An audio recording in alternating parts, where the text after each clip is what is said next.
अगर आप चाहते हो कि हम ऐसे ही सुपर फन और सुपर इजी तरीके से आपको मैथ्स पढ़ाते रहें तो प्लीज सब्सक्राइब और YouTube channel journey of numbers with Ankit और अपने सारे फ्रेंड्स से सब्सक्राइब करवाओ. Hi, so we are back with another problem of class 10 trigonometry. We have two right triangles here, triangle ABC and triangle PQR, right angled at C and R respectively. ठीक है, दो triangles हैं ABC और PQR, एक C पे right angled है और एक R पे right angled है. और क्वेश्चन में दिया है कि sin B is equal to sin Q. B और Q दो acute angles हैं, जहां पे sin B और sin Q इक्वल है. हमें यह प्रूव करना है कि एंगल B और angle Q are equal to each other. चलो प्रूव करते हैं. अब sine B is equal to sine Q दिया है. साइन का फॉर्मूला क्या होता है? Perpendicular upon hypotenuse. तो हमने एक चीज पहले देखी हुई है कि किसी भी राइट एंगल ट्राइंगल में परपेंडिकुलर बेस और हाइपोटेन्यूज को आइडेंटिफाई करना बहुत आसान है.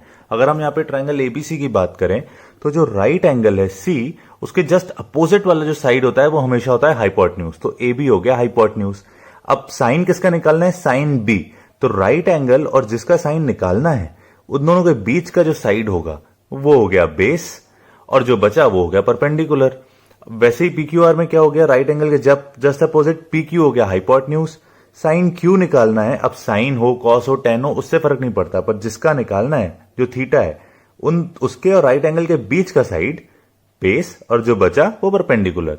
तो Q R base and P R is perpendicular. तो sine B is equal to sine Q. Sine B क्या हो गया? Perpendicular upon hypotenuse, AC upon A B. And sine Q क्या हो गया? P R upon P Q. ठीक है, अब इसको मैं क्रॉस मल्टीप्लाई कर सकता हूं. अगर मैं पी आर यहां लाना चाहता हूं और ए बी वहां लाना चाहता हूं, कर सकता हूं. क्यों कर रहा हूं बाद में बताऊंगा. ए बी को इधर ले गया और पी आर को इधर ले गया, बिल्कुल कर सकते हैं मैथ्स में. तो A C upon P R is equal to A B upon P Q. इसको अज्यूम कर लेते हैं के, और ये हमारा पहला इक्वेशन है जिसको यहां पे ड्रॉप कर देते हैं. A C upon P R is equal to A B upon P Q is equal to K करके छोड़ दिया. बेसिकली परपेंडिकुलर का ratio is equal to hypotenuse का ratio is equal to K करके छोड़ दिया. लेकिन बेस का रेशियो हमें नहीं पता इन दोनों ट्राइंगल्स का, तो चलो बेस का रेशियो निकाल लेते हैं. अब पाइथागोरस थ्योरम क्या बोलता है? A B square is equal to A C square plus B C square. पर मुझे बेस चाहिए तो मैं बीसी स्क्वायर कैसे निकालूंगा? बीसी स्क्वायर को एक साइड करता हूं, बाकी दोनों को दूसरे side. BC square is equal to A B square minus A C square. So BC is equal to square root of A B square minus A C square. Similarly PQ R triangle में यह भी निकल आएगा. PQ square is equal to P R square plus Q R square.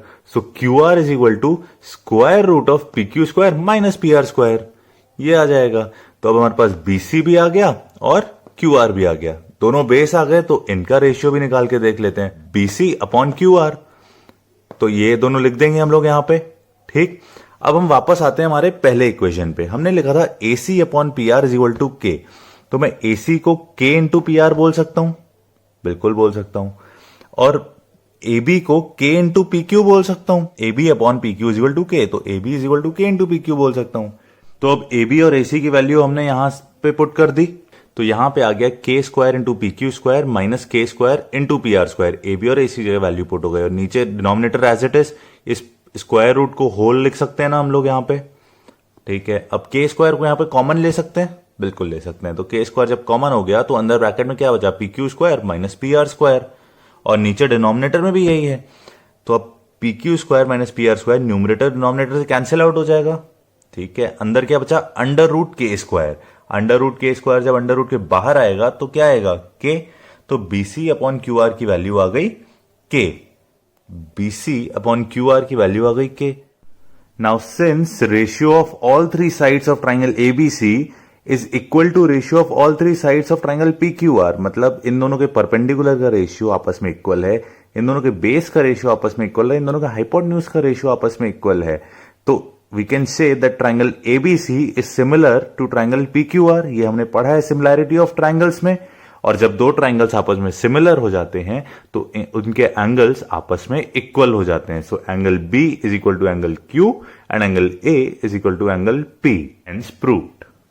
So I hope आपको ये concept समझ में आया. And if you want to watch more such videos तो please subscribe our YouTube channel journey of numbers with Ankit, और अपने सारे friends को जाके बोलो कि वो सब्सक्राइब करें और हमारी इस कम्युनिटी को ज्वाइन करें. Thank you, bye bye.